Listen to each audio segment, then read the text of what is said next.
Muy buenas tardes, mis queridos hermanos, amigos que están conectados a este programa especial durante esta semana. Quiero extenderles un cordial saludo y agradecerles por haberse conectado hoy.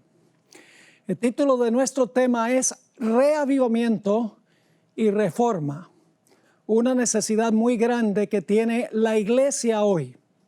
Pero antes de comenzar nuestro estudio, queremos hacer lo que siempre debemos hacer antes de abrir el Santo Libro, y es pedir que el Espíritu que inspiró la palabra esté con nosotros para explicárnosla y para capacitarnos a obedecerla. Oremos. Padre Celestial, gracias te damos porque ahora podemos abrir con plena libertad tu Santo Libro. Pedimos que tu Santo Espíritu nos acompañe. Abre mentes y corazones para recibir la semilla de la verdad. Danos, Señor, un verdadero reavivamiento y una reforma en nuestra vida. Muéstranos cómo es posible esto. Te agradecemos de antemano por responder esta oración, porque te lo imploramos en el nombre de Jesús. Amén. Quiero leer una cita para comenzar que viene del libro Servicio Cristiano, página 53, a donde la escritora registró las siguientes palabras. Un reavivamiento de la verdadera piedad entre nosotros es la mayor y más urgente de todas nuestras necesidades. El buscar esto debe ser nuestra primera obra. Así que dice, el reavivamiento de la verdadera piedad entre nosotros es la mayor y más urgente de todas nuestras necesidades. Pero esto nos lleva a preguntar, ¿qué es reavivamiento y qué es reforma? Quiero leerles otra cita que encontramos en el libro Servicio Cristiano también, páginas 53 y 54, a donde la escritora define lo que es reavivamiento y lo que es reforma. Primero, lo que dijo sobre reavivamiento. Dice así: tiene que realizarse un reavivamiento y una reforma bajo la administración del Espíritu Santo.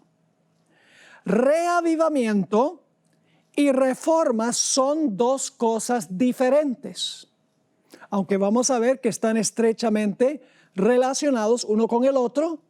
En realidad, reavivamiento y reforma son dos cosas diferentes. Sigue la cita. El reavivamiento significa ahora viene el número 1, renovación de la vida espiritual. Una vivificación de los poderes de la mente y del corazón.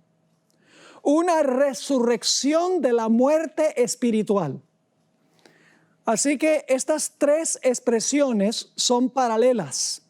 El reavivamiento significa una renovación de la vida espiritual, una vivificación de los poderes de la mente y el corazón, una resurrección de la muerte espiritual. Y luego explica lo que es reforma. En la página 54 sigue la cita. La reforma significa una reorganización, un cambio en las ideas y teorías. Ideas y teorías es algo que tenemos en nuestra mente, en nuestro pensar. Es decir, la reforma significa un cambio en nuestra forma de pensar. Sigue diciendo, la reforma significa una reorganización, un cambio en las ideas y teorías, en los hábitos y prácticas. Tiene que ver con la conducta. Es decir, la reforma significa pensar distinto y actuar distinto. Sigue la cita. La reforma no producirá los buenos frutos de la justicia al menos que esté vinculada con el reavivamiento del Espíritu. El reavivamiento y la reforma han de realizar su obra señalada, y al hacer esta obra, ambas deben combinarse. Es decir, reavivamiento y reforma van juntos o juntas. Ahora, reavivamiento sin reforma no es verdadero reavivamiento. Una reforma sin reavivamiento no es una verdadera reforma. Reavivamiento sin reforma es sentimentalismo o emocionalismo. Y reforma sin reavivamiento es legalismo o fanatismo. Es decir, tienen que ir juntos estos dos elementos, el reavivamiento y la reforma. Ahora, si ustedes estuvieran manejando su automóvil por una carretera en invierno, está nevando, la carretera está muy resbalosa, ¿en cuál de las dos zanjas preferiría caer? ¿En la zanja derecha o en la zanja izquierda? Yo creo que ninguno de las dos zanjas, porque igual ya no podrían andar en el carro. Es decir, los dos extremos son reavivamiento sin reforma y reforma sin reavivamiento. Ninguno de estos dos sirve para nosotros últimamente alcanzar la salvación. Ahora vamos a notar la historia del primer pecado que se cometió en la historia. El pecado de Eva y de su esposo Adán. Al principio, cuando ellos pecaron, procuraron justificar lo que habían hecho dando excusas. No entendían la enormidad de su pecado.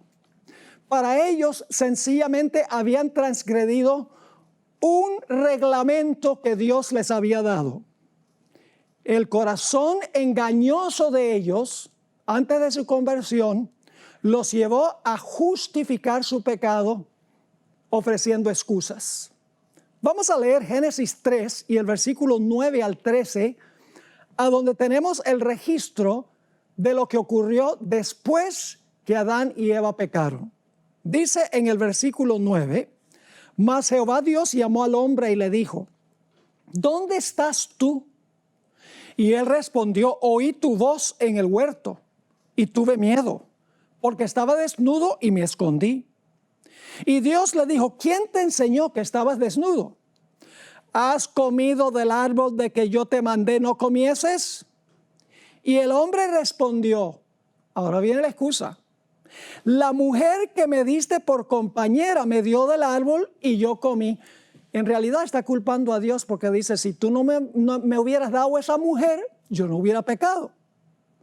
Y luego el versículo 13 dice, entonces Jehová Dios dijo a la mujer, ¿qué es lo que has hecho? Y dijo la mujer, la serpiente me engañó y comí. Le está echando la culpa también, no solo a la serpiente, sino a Dios. Dios, si tú no hubieras creado la serpiente, yo no hubiera comido el fruto que me ofreció la serpiente. Es decir, ellos no ven la seriedad de su pecado, la profundidad de su pecado, lo terrible que iba a ser el resultado de su pecado. ¿Cuándo es que Adán y Eva se dieron cuenta lo terrible que era su pecado? Que era más que sencillamente desobedecer un mandamiento que Dios les había dado. En el libro Patriarcas y Profetas, página 48, encontramos el momento cuando la conciencia de Adán y Eva se despertó. No se despertó cuando ellos miraron lo que Dios había dicho sencillamente como un reglamento que había que obedecer. Fíjense lo que dice esta cita. Para Adán, el ofrecimiento del primer sacrificio fue una ceremonia muy dolorosa. Tuvo que alzar la mano para quitar una vida que solo Dios podía dar. Por primera vez iba a presenciar la muerte y sabía que si hubiera sido obediente a Dios, no la habrían conocido el hombre ni las bestias. Mientras mataba a la inocente víctima, temblaba al pensar que su pecado haría derramar la sangre del Cordero Inmaculado de Dios. Esta escena le dio un sentido más profundo y más claro de la enormidad de su transgresión, que nada sino la muerte del querido Hijo de Dios podía expiar, y se admiró de la infinita bondad que daba semejante rescate para salvar a los culpables. Se despertó la conciencia cuando se dieron cuenta que su pecado le iba a costar la vida a su Creador. Le iba a costar la vida a su gran amigo que los había hecho a ellos. Que el pecado era un asunto que iba a causar dolor personal, no sencillamente desobedecer a un reglamento o desobedecer un mandamiento. Se dieron cuenta que el pecado iba a herir el corazón de Jesús. Así que, ¿cuáles son los verdaderos elementos de un reavivamiento y una reforma genuina? Vamos a notar algunos puntos en orden sobre lo que es reavivamiento y reforma. El primer punto es que el hombre fue creado originalmente perfecto, sin ninguna inclinación hacia el pecado. Estaba vivo espiritualmente y esto se reflejaba en su conducta. Porque estaba vivo espiritualmente, su conducta estaba en armonía con la santa ley de Dios. Pero cuando el hombre pecó, ahora su inclinación llegó a ser hacia el pecado. Es decir, murió espiritualmente hablando. Quiero que notemos lo que dice Efesios el capítulo 2 y el versículo 1 y 2, donde describe a aquellas personas que todavía no han recibido a Cristo Jesús, aquellas personas que están viviendo en pecado. Dice aquí en Efesios el capítulo 2 y el versículo 1 y 2, Pablo le está escribiendo a la iglesia de los Efesios y les va a decir, ustedes estuvieron muertos en un tiempo. Dice allí, y de ella recibisteis vosotros, que estabais muertos, esa es la condición en la cual estaban, que estabais muertos en vuestros delitos y pecados, en que en otro tiempo anduvisteis conforme a la condición de este mundo, conforme al príncipe de la potestad del aire, el espíritu que ahora obra en los hijos de desobediencia. Dos puntos que quiero que notemos en estos dos versículos. En primer lugar dice, estabais muertos, le dice el apóstol Pablo a los Efesios. Y luego dice, anduvisteis conforme a la condición de este mundo. Es decir, estaban muertos, esa era su condición y el resultado se vio en su andar o su caminar, en su conducta. Colosenses el capítulo 2 y el versículo 13 nos dice otra vez que Pablo le está diciendo a los colosenses que ellos también estuvieron muertos.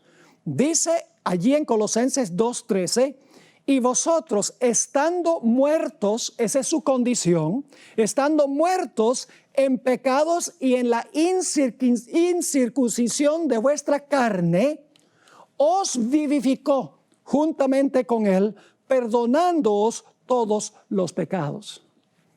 Es decir, el hombre tenía un doble problema. Su condición era que estaba muerto espiritualmente. Y eso se dejó ver en su conducta o en su andar o en su caminar. Dos problemas. La condición que lleva a una vida alejada de Dios. Tanto la palabra reavivamiento como la palabra reforma comienzan con re. Usted no puede revivir lo que no murió, ni puede reformar lo que ya está reformado. Es decir, el hombre necesitaba resucitar de la muerte espiritual y luego necesitaba una reforma en su conducta. Reavivamiento es nacer de nuevo, que luego lleva a un cambio en la conducta de la persona. Ahora, hay un problema que tiene el hombre, y es que el corazón del hombre es engañoso por encima de todas las cosas. ¿Cómo puede haber un reavivamiento y una reforma cuando el corazón del hombre es tan engañoso? Bueno, quiero que notemos que el corazón del hombre es un racionalizador.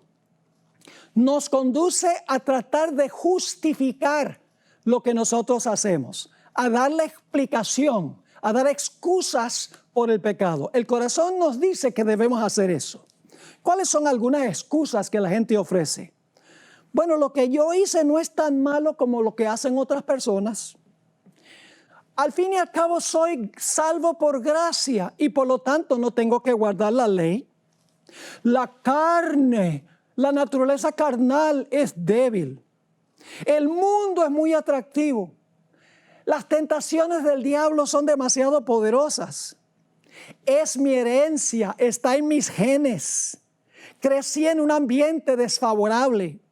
Mis padres me dieron mal ejemplo. Y podemos seguir con las excusas que el corazón no regenerado ofrece por la conducta que la persona practica. Por eso es que Jeremías 17 y el versículo 9 nos dice en cuanto al corazón del hombre: engañoso es el corazón más que todas las cosas y perverso. ¿Quién lo conocerá? Ahora, ¿dónde vamos a conseguir la respuesta a esa pregunta? El corazón es engañoso, racionaliza, da excusas, da explicaciones, trata de justificar lo que la persona hace. ¿Quién va a conocer el corazón y cambiar ese corazón? El versículo 10 de Jeremías 17 lo explica. Aquí Dios responde: yo, Jehová, conoce el corazón. Yo, Jehová, que escudriño el corazón y pruebo los riñones para dar a cada uno según su camino, según el fruto de sus obras. Nosotros mismos no podemos conocer nuestro corazón. Nosotros podemos creer que conocemos nuestro corazón. Pedro creía cuando él dijo: yo nunca te negaré, Jesús, pero él no sabía ni conocía la condición de su propio corazón. Por eso dice que solo Dios puede conocer la condición de nuestro corazón. Así que dice: yo, Jehová, que escudriño el corazón y pruebo los riñones para dar a cada uno según su camino, según el fruto de sus obras. En el Salmo 139 y el versículo 23 y 24, nuevamente Dios dice que Él es el que escudriña y nos muestra a nosotros la condición de nuestro corazón. Aquí está orando el salmista y fíjense lo que pide el salmista: examíname, oh Dios, y conoce mi corazón. Pruébame y reconoce mis pensamientos y ve si hay perversidad en mi camino, es decir, en mi conducta, y guíame en el camino eterno. Así que el salmista dice: examíname, oh Dios, conoce mi corazón, porque nosotros no podemos. Pruébame y reconoce mis pensamientos. Y Señor, ve si hay perversidad en mi camino, es decir, en mi conducta, y guíame en el camino eterno. Ahora, la pregunta clave es: ¿cómo es que Dios nos muestra a nosotros la condición pecaminosa de nuestro corazón? Que estamos muertos espiritualmente. ¿Por qué medio es que Dios nos muestra nuestra condición? La respuesta es muy sencilla. Lo hace a través de este libro por la influencia del Espíritu Santo. Es decir, el Espíritu Santo usa la palabra de Dios y a través de la palabra de Dios el Espíritu Santo nos muestra nuestra verdadera condición. Nos muestra que estamos muertos en delitos y en pecados. Y luego entonces el Espíritu Santo nos muestra cómo somos y nos ofrece cambiar nuestra vida. Noten Hebreos 4 y el versículo 12 y 13, a donde Dios dice qué es lo que nos escudriña a nosotros y nos muestra lo que nosotros realmente somos, porque nuestro corazón no nos dice la verdad. El corazón pecaminoso nos miente, pero Dios no miente. Dice en Hebreos 4, 12 y 13, porque la palabra de Dios, es este libro que está aquí, la palabra de Dios es viva y eficaz y más penetrante que toda espada de dos filos, y que alcanza hasta partir el alma y aún el espíritu y las coyunturas y tuétanos, y discierne los pensamientos y las intenciones del corazón. Y no hay cosa creada que no sea manifiesta en su presencia, es decir, en la presencia de la palabra. Antes, todas las cosas están desnudas y abiertas a los ojos de aquel a quien tenemos que dar cuenta. Es decir, Dios nos examina, nos escudriña a través de su palabra. Cuando yo abro la palabra y leo la palabra me muestra exactamente cómo soy yo. Sin el engaño, sin entrometerse mi corazón en el camino. Es decir, donde no se predica la palabra de Dios y no se estudia esa palabra con oración, no puede haber reavivamiento y reforma, porque voy a permanecer muerto y mi conducta lo va a manifestar. Hubo un gran predicador en la década de los 1830 con el nombre de Guillermo Miller. Una persona una vez asistió a unas conferencias que estaba dando ese poderoso predicador en la ciudad de Portland, Maine, el lugar donde nació Elena White. Quiero leer la descripción para que ustedes vean el poder que tiene la palabra para cambiar los corazones, para mostrarle a la gente cómo son y la necesidad que tienen de resucitar espiritualmente y como resultado un cambio en la conducta. Este señor Fleming, L.D. Fleming, escribió lo siguiente. Fue uno que asistió a una conferencia de Guillermo Miller. Todo está avanzando poderosamente. Anoche unas 200 personas pidieron oración y el interés parece estar cada vez más en aumento. Toda la ciudad está agitada.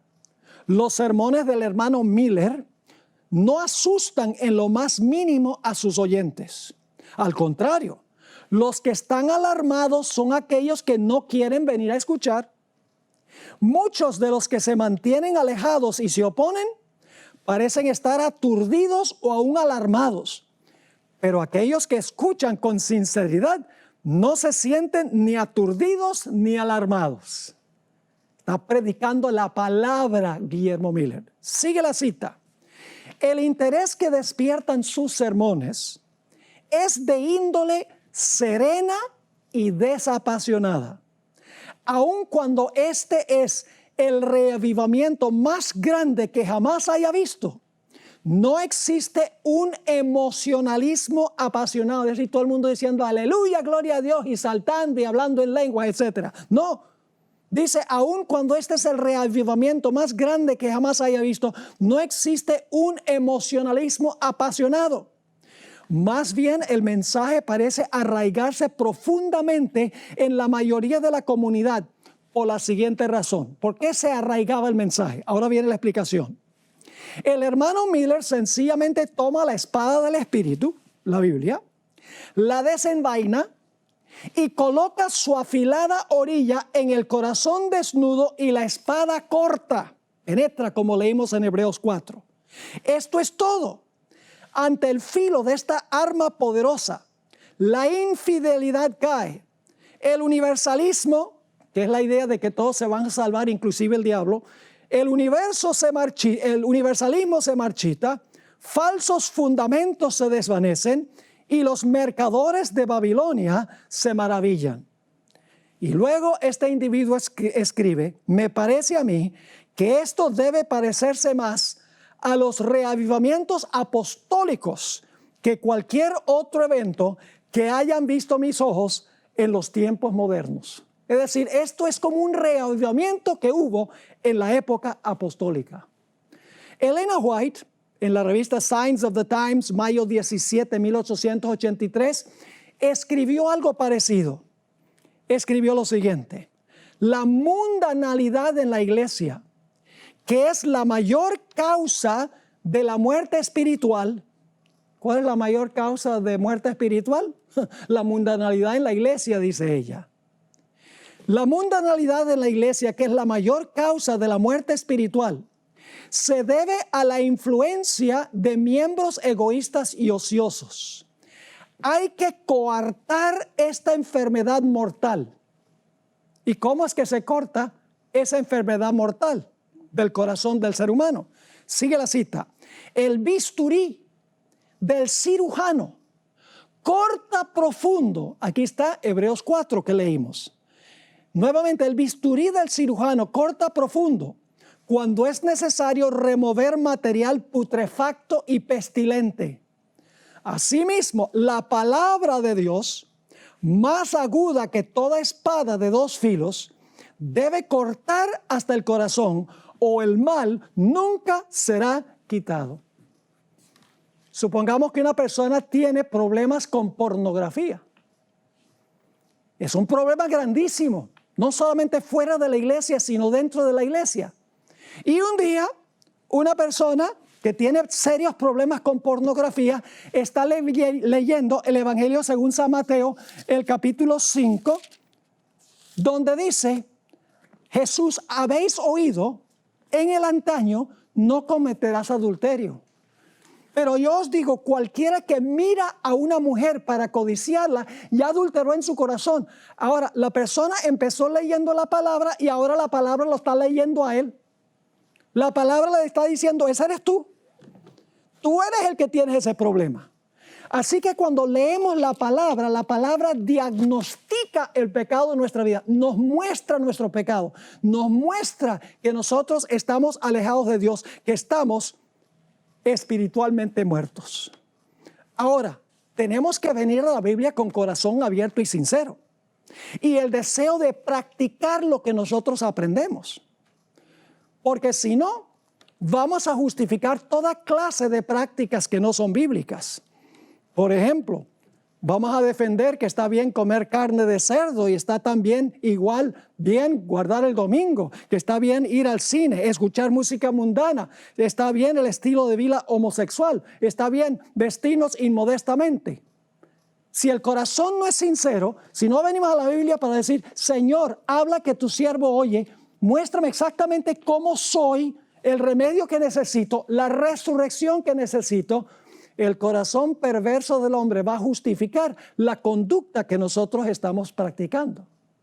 Pero ahora escuchen, no solamente la palabra de Dios, la Biblia en su totalidad nos muestra nuestra condición, nos muestra que estamos muertos espiritualmente y necesitamos una resurrección, sino que más específicamente los 10 mandamientos, la ley de Dios nos muestra nuestra condición. Romanos el capítulo 7 y el versículo 7, el apóstol Pablo escribió: ¿qué diremos pues? ¿La ley es pecado? ¿Qué responderíamos a eso? ¿La ley es pecado? En ninguna manera. Pero yo no conocí el pecado sino por la ley, porque tampoco conocería la codicia si la ley no dijera: no codiciarás. Es decir, los 10 mandamientos nos definen lo que es pecado y nos muestran a nosotros que somos pecadores, que estamos muertos espiritualmente. En el libro Reflejando a Jesús, página 215, que es una matutina de Elena White, escribió lo siguiente: únicamente cuando se restaure la ley de Dios a su debido lugar, habrá entre el pueblo profeso de Dios un reavivamiento de la fe y de la piedad primitiva. Pero hay más en esta historia. No solamente la palabra de Dios en general muestra nuestra condición, que estamos muertos y necesitamos una resurrección, un reavivamiento y un cambio en nuestra conducta. No solamente los 10 mandamientos nos muestran a nosotros que estamos muertos en nuestros pecados, necesitamos vivir de nuevo, necesitamos resucitar de la muerte espiritual para que nuestra conducta cambie. Hay otro punto supremamente importante, y es que la ley de Dios es una copia escrita del carácter de Jesús. Es decir, los 10 mandamientos describen en forma escrita lo que es Jesús en su vida, en carne. Es decir, quebrantar la ley no es solo desobedecer la ley, es pecar en contra de Jesús. El pecado no es contra un mero código, no es contra mandamientos escritos en tablas de piedra. En la Biblia el pecado es contra una persona, porque la ley es un reflejo del carácter de Jesús. Cuando quebrantamos la ley, estamos ofendiendo a Jesús. En el comentario bíblico adventista, tomo 5, página 1105, encontramos esta cita de Elena White en cuanto a Jesús. Él era la encarnación de la ley de Dios, la cual es una transcripción exacta de su carácter. Ahora, ¿qué sucede cuando yo contemplo la santidad de Jesús? Porque Cristo es santo, su ley es santa. Cuando yo veo a Jesús, cuya vida era una vida en perfecta armonía con la ley, y yo vengo a Jesús, ¿cómo me veo a mí mismo? De repente se despierta la conciencia y yo digo, yo estoy muerto espiritualmente. Mi conducta es de semejante a Jesús. Llegamos a decir como el apóstol Pablo, ¿quién me librará del cuerpo de esta muerte? O como dijo Isaías, estoy deshecho porque mis ojos han visto al Santo Rey. Como dijo Pedro cuando Jesús vino a él, apártate de mí porque soy hombre pecador. Una visión de la santidad y pureza de Jesús reflejada en la ley de Dios, no solo me muestra mi excesiva pecaminosidad, me muestra tal cual soy, sino que también me conduce a la cruz de Jesús. Al mirar a Jesús, lo oigo clamar en el Getsemaní 3 veces, Padre, si puede pasar de mí esta copa de tu ira, que sea así, pero que no sea hecha mi voluntad, sino la tuya. Cuando venimos y contemplamos la vida de Jesús, lo escuchamos en la cruz decir, Dios mío, ¿por qué me has desamparado? Y entonces ahora estoy leyendo eso en la Biblia en cuanto a Jesús y le pregunto a Jesús, Jesús, ¿por qué te pasó eso? ¿Por qué sudaste grandes gotas de sangre? ¿Por qué clamaste en la cruz, Dios mío, ¿por qué me has desamparado? Y el Señor Jesucristo responde, por los pecados tuyos. Si no hubiera sido por tus pecados, no pasaría yo por este terrible sufrimiento. Hermanos y hermanas, en ese momento yo odio el pecado por lo que el pecado le hizo al Señor Jesús. Y amo a Jesús porque Él tomó el castigo mío en mi lugar. No podemos visitar el monte Calvario sin antes visitar el monte Sinaí. No vamos a ver que somos pecadores, al menos que miremos a Jesús como se encuentra en carne una revelación de la ley. Es decir, el Sinaí, la ley, me muestra mi enfermedad y el Calvario muestra la cura de mi enfermedad. Una visión de la ley y la cruz nos lleva, escuchen bien, al arrepentimiento del pecado, a confesar el pecado y a confiar en los méritos de Jesús para el perdón. También nos llevará a tener un profundo deseo de reflejar el carácter de Jesús, porque mis pecados lo llevaron a la cruz, porque mis pecados hacen sufrir a Jesús. Y yo no quiero hacer sufrir a Jesús.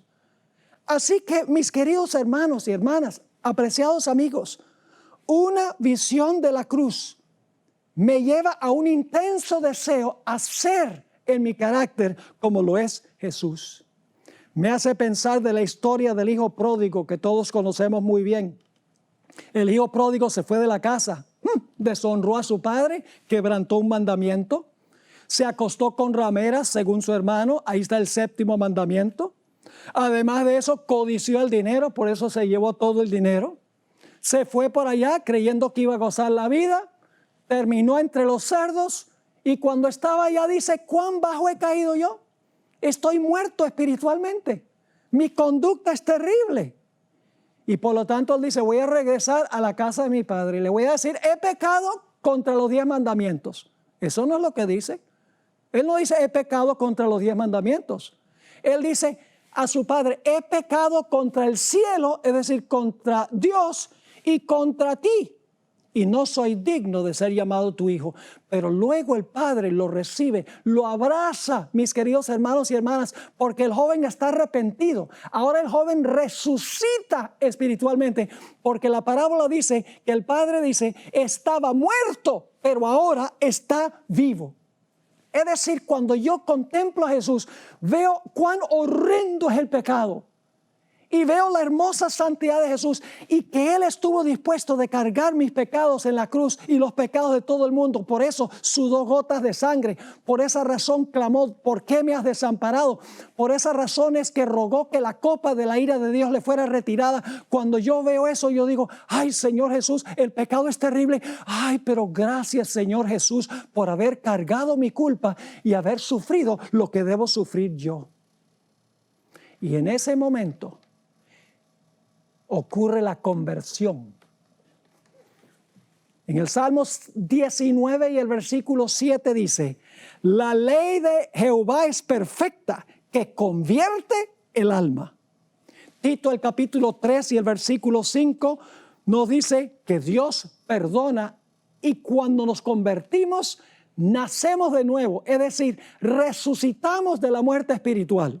Dice en Tito 3:5 que Dios nos perdona, no por obras de justicia que nosotros habíamos hecho, mas por su misericordia nos salvó, por el lavacro de la regeneración y de la renovación del Espíritu Santo. Esa palabra regeneración es muy interesante. Es la palabra griega palin genesia. La palabra palin significa otra vez, y genesia significa resucitar o nacer otra vez. Es decir, cuando yo capto una visión de Jesús, se realiza en mi vida la conversión. Resucito espiritualmente. Y ahora, como amo a Jesús, contemplo su santidad, vivo la vida de Él. En Romanos 6 y el versículo 4 dice: porque somos sepultados juntamente con Él, con Jesús, a muerte por el bautismo, para que como Cristo resucitó de los muertos por la gloria del Padre, así también nosotros andemos en novedad de vida.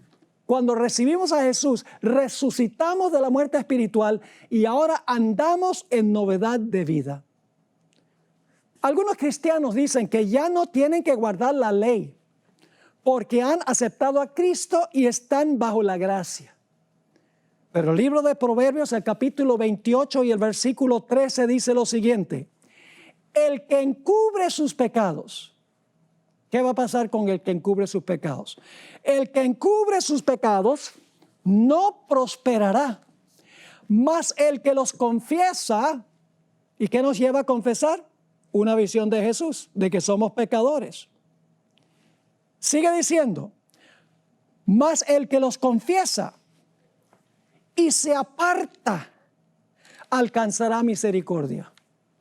Elena White escribió en El Conflicto de los Siglos, página 515, una reforma en la vida es la única prueba segura de un verdadero arrepentimiento. Es como si un individuo tuviera la mano sobre el fogón de una estufa, el fogón está al rojo vivo y tiene la mano ahí y dice: ay, me duele, pero no quita la mano. Así es la persona que dice: ay, el pecado, me duele. Pero por la gracia de Dios no vence el pecado. Debe ser que no le duele suficiente porque no entiende lo que el pecado ha hecho y todavía hace con Jesús y cómo Él sufre por eso. En el Conflicto de los Siglos 514 y 515 encontramos una descripción de las personas que han nacido de nuevo, que se han convertido porque han captado una visión de Cristo Jesús, quien es la ley vivida. Escribió lo siguiente: que estas personas amaban lo que antes aborrecían y aborrecían lo que antes amaban. Los orgullosos y tercos se volvían mansos y humildes de corazón. Los vanidosos y arrogantes se volvían serios y discretos.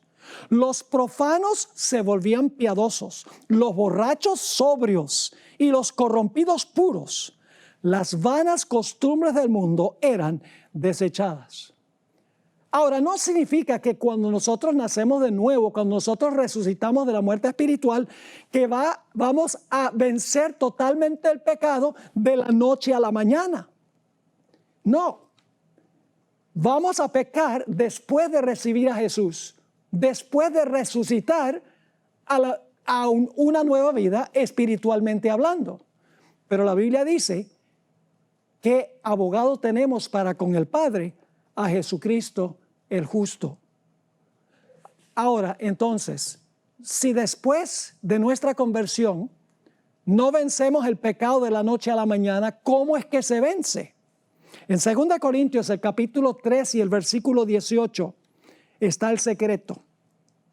Dice el apóstol San Pablo: por tanto nosotros todos, mirando a cara descubierta como en un espejo la gloria del Señor, es decir, contemplando a Jesús, según hemos estado estudiando, somos transformados. Esta es la Reina Valera del 60, pero no capta el sentido del verbo en griego. En griego, en realidad dice: estamos siendo transformados de gloria en gloria, en la misma semejanza como por el Espíritu del Señor. Es decir, después de nuestra resurrección espiritual, contemplamos diariamente a Jesús y de día en día vamos ganando victorias en nuestra vida espiritual a medida que contemplamos a Cristo Jesús como nuestro Salvador. Estamos siendo transformados a su misma imagen.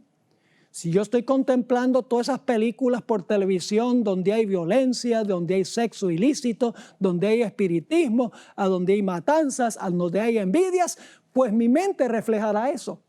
Pero si yo estoy pasando tiempo contemplando a Jesús en la palabra, que me muestra mi pecaminosidad, mi necesidad de Jesús y mi necesidad de santidad, día tras día voy a asemejarme más al Señor Jesucristo en mi vida. Al contemplar a Jesús en su palabra, somos transformados a su imagen de día en día. Cada día odio más el pecado y cada día amo más a Jesús por haber sufrido por mí. Me hace recordar una experiencia que yo tuve cuando era niño, estudiaba primaria allá en la ciudad de Caracas, Venezuela, y mi papá era el presidente de esa región del país, de la Misión Venezolana Oriental, y la oficina de él quedaba en el segundo piso y la escuela quedaba en el primer piso. Y a mí me gustaba en el recreo subir al segundo piso a la oficina de mi papá cuando él viajaba, porque viajaba mucho, y me gustaba sentarme en el escritorio y jugar que yo era el presidente de la misión. Y a veces buscaba entre los papeles en el zafacón de la basura para ver si conseguía algo interesante. Un día encontré un sobre que tenía 20 bolívares. Ahora, los que son venezolanos y están viendo, dicen 20 bolívares, eso no es nada. Bueno, en esa época 20 bolívares era plata. Así que me conseguí los 20 bolívares. Yo sabía que alguien había botado eso por accidente. Debería haberlo dicho. Pero el diablo me tentó y yo escuché la tentación. Y por no pecar solo, para compartir el pecado, me conseguí un compañero. Le dije: mira, yo me quedo con 10 y yo te doy 10 a ti. Bueno, en ese tiempo afuera del colegio se reunían gente que vendía caramelos y vendían refrescos y vendían papitas y toda clase de cosas que uno no debe comer porque hacen daño de todas maneras. Y nosotros salimos en el recreo y ¿qué no compramos allí? Compramos de todo. Y los profesores se dieron cuenta. Y el rector de la institución nos llamó a la oficina, empezó a indagar y finalmente tuve que admitir lo que había pasado. Y él dijo: voy a tener que contarle a tus padres. Y yo dije: ay, la pela que me van a dar cuando llegue a la casa va a ser grande. Estaba triste, no por lo que hice. Estaba triste porque iba a recibir el castigo cuando llegara a la casa. Cuando llegué a la casa, pensé que mi mamá iba a estar esperándome con la correa en la mano. Pero cuando abrió la puerta, le chorreaban lágrimas por las mejillas. Y decía: hijo, me has decepcionado.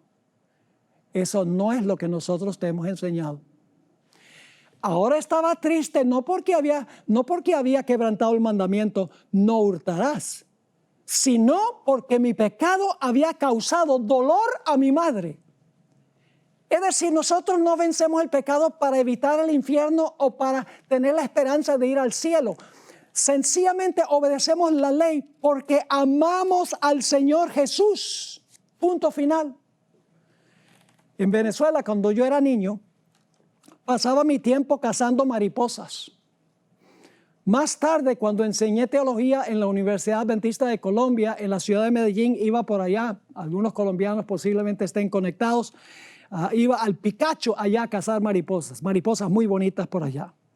Por muchos años coleccioné mariposas, aprendí mucho en cuanto a los hábitos de ellos. Permítame compartir un poco sobre las mariposas. Una mariposa tiene dos nacimientos. Primeramente nació como un gusano. ¿A quién le gustan los gusanos? Bueno, no creo que a muchos les gusten los gusanos. El gusano se arrastra e infunde asco.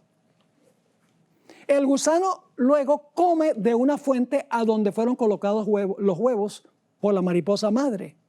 Y el gusano crece hasta llegar a ser un gusano grande. Y luego el gusano va a nacer por segunda vez para convertirse en una linda mariposa. Este proceso milagroso se conoce como metamorfosis.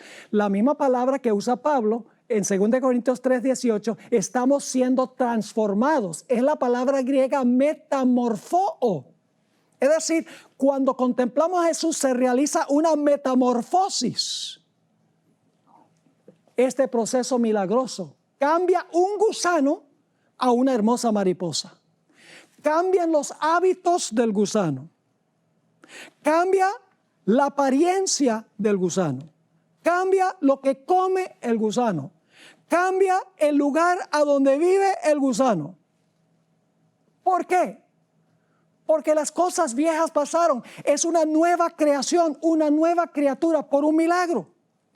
El gusano no se convierte en mariposa esforzándose. Solo cambia por un milagro que se conoce como metamorfosis. Un gusano no puede convertirse en mariposa haciendo un esfuerzo. Una mariposa no es un gusano con alas, es una nueva creación. Usted no puede ver qué fue el milagro que ocurrió con ese gusano, pero sí puede ver los resultados. En 2 Corintios 5:17 nos dice lo que sucede cuando una persona recibe a Cristo Jesús. Dice, las cosas viejas pasaron, he aquí todas son hechas nuevas. Cuando nosotros nacemos de nuevo, al contemplar a Cristo Jesús, ver nuestra pecaminosidad, ver la santidad de Él, anhelar a ser como Él, pasa por nosotros una transformación, una metamorfosis y llegamos a ser nuevas criaturas. Una vez el Señor Jesucristo se encontró con un líder espiritual llamado Nicodemo, un hombre legalista. Él pensaba que podía ganarse el cielo obedeciendo la ley. Elena White, en El deseo de todas las gentes, página 143, escribió: el que está tratando de alcanzar el cielo por sus propias obras, observando la ley, está intentando lo imposible. No hay seguridad para el que tenga solo una religión legal, como los fariseos, que decían, vamos a obedecer la ley, así Dios nos salva. No obedecían la ley por amor, sino por ganarse el cielo y para que Dios no los enviara al infierno. No hay seguridad para el que tenga solo una religión legal, solo una forma de piedad. La vida, ahora escuchen esto, la vida del cristiano no es una modificación o mejora de la antigua. La gente cada vez dice, no, yo voy a mejorar, yo voy a ser mejor. El esposo que maltrata a la esposa dice, perdón, pero yo voy a mejorar. Es una promesa que no se puede cumplir a menos que haya un cambio en el corazón. Así que dice, la vida del cristiano no es una modificación o mejora de la antigua, sino una transformación de la naturaleza. Se produce una muerte al yo y al pecado y una vida enteramente nueva. Este cambio puede ser efectuado únicamente por la obra eficaz del Espíritu Santo. Ahora, cuando nacemos de nuevo, por así decirlo, cuando nacemos mariposas después de haber sido gusanos, tenemos que permanecer en Jesús.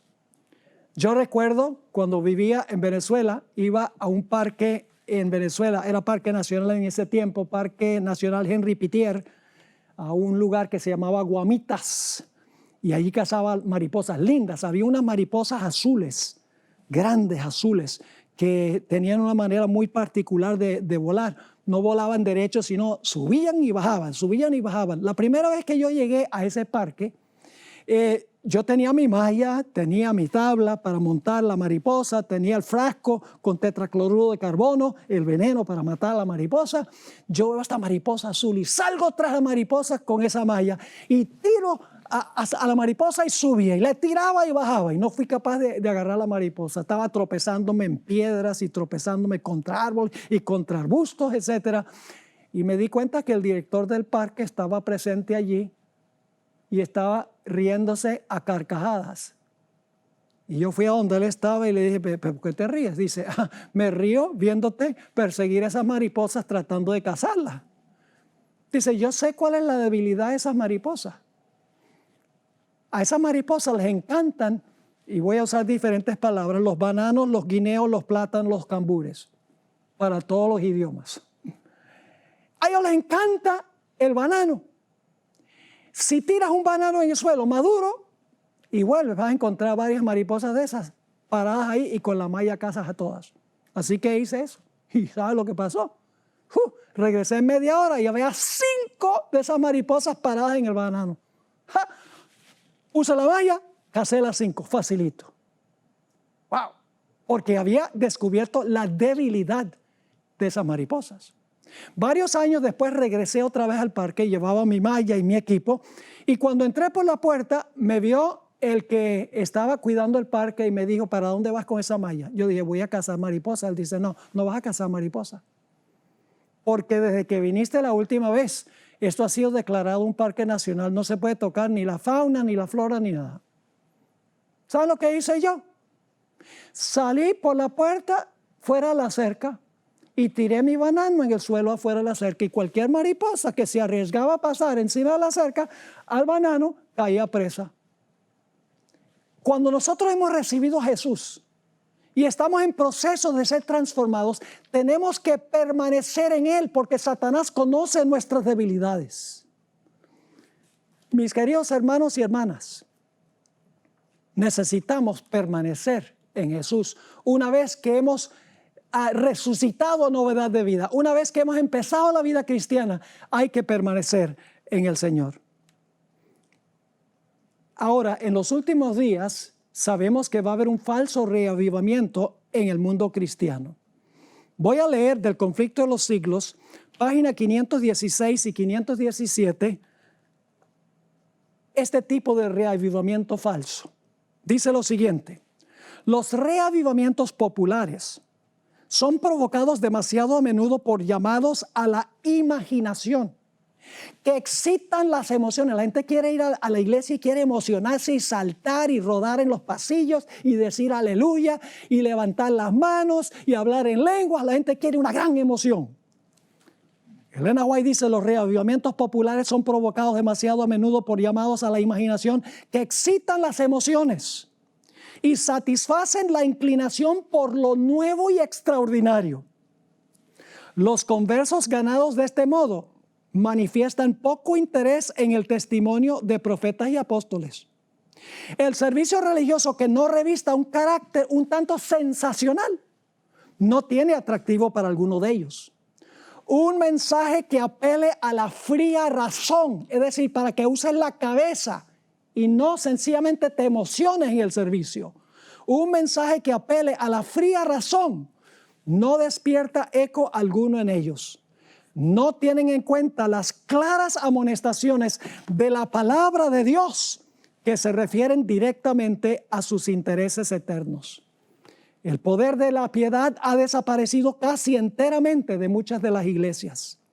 Las comidas campestres, fíjese lo que atrae a la gente, las comidas campestres, las representaciones teatrales en las iglesias, las ventas a beneficio, las casas lujosas y la ostentación personal han alejado de Dios los pensamientos de la gente. Tierras y bienes y ocupaciones mundanas llenan la mente, mientras que las cosas de interés eterno se consideran apenas dignas de atención. Lo que nosotros necesitamos no es una reforma, sino un reavivamiento que nos lleva a una reforma. Si la vida no ha cambiado, estamos muertos espiritualmente y no habrá una reforma. En la página 517 sigue esto. Va a haber un gran reavivamiento genuino, a pesar del decaimiento general de la fe y de la piedad. Hay en esas iglesias, en todas las iglesias protestantes, la iglesia romana, hay en esas iglesias verdaderos discípulos de Cristo.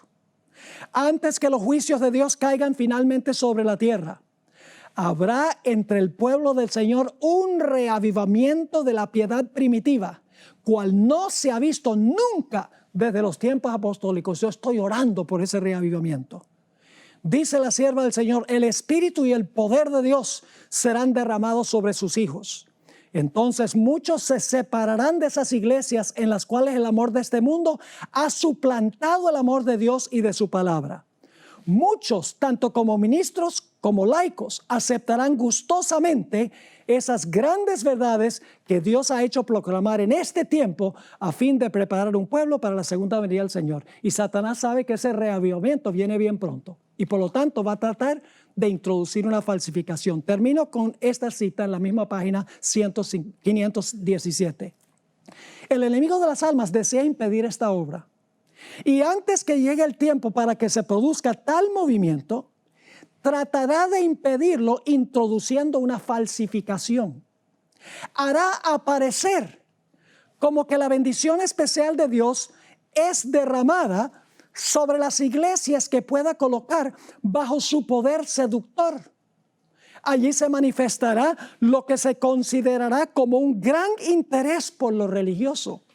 Multitudes se alegrarán de que Dios esté obrando maravillosamente en su favor, cuando en realidad la obra provendrá de otro espíritu. Bajo un disfraz religioso, Satanás tratará de extender su influencia sobre el mundo cristiano. Mis queridos hermanos y amigos, no debemos buscar una iglesia porque parece que hay mucho amor ahí, por las grandes multitudes que asisten, por los grandes e impresionantes templos a donde se adora, por los grandes y populares predicadores, por la música conmovedora que se presenta allí, por la emoción y el entusiasmo que despierta el servicio. Debemos buscar a una iglesia a donde se predica claramente, sin ser políticamente correcto, la palabra de Dios para traer un reavivamiento que llevará finalmente a una reforma en la vida espiritual. Es mi oración que esa sea la experiencia de cada uno de los que han visto esta presentación esta tarde.